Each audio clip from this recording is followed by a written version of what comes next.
Well, we're here this morning to finally start a project that's been put off for a long time. A 1956 Ford Fairlane that my dad bought back in the early 80s. It's been parked here in the garage for many years. We're finally taking it to the garage to get started on it and get it fixed back up and running again.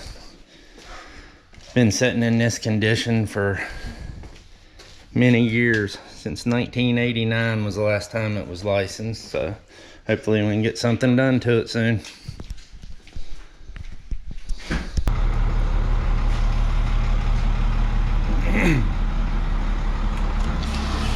Surprisingly, the battery's still up on it. It's in pretty good shape. You can't see the mileage on it, but just needs a little bit of tinkering. A few moments later. So we got the car in the shop. We're pulling the motor out, getting ready to take it out and put the new freeze plugs in, and gonna dress it up and repaint everything and detail under the firewall. Well, it's the end of day one.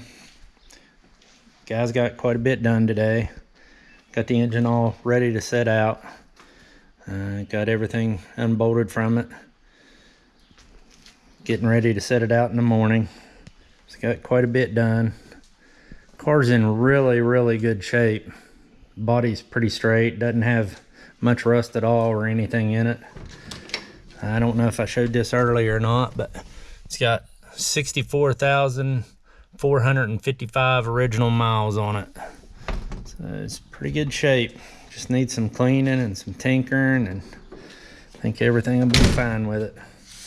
Door's still shut real good and solid, and molding here on top still folds down great.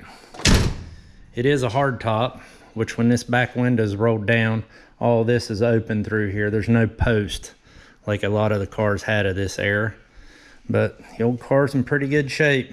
Can't wait to get her going. We'll keep you updated. Day two, we're getting ready to pull the motor out. I have everything unhooked from it. It's unbolted from the transmission and just ready to set out. Updates later. Well, it's the end of day two. Got the engine out. Get ready to start detailing the engine bay. Got a bunch of it wire brushed and ready for new paint. Got the engine looking really good. Keith's been working hard on it. So we're gaining pretty good. Got to order the paint and get the paint in here, and it should start going pretty quick.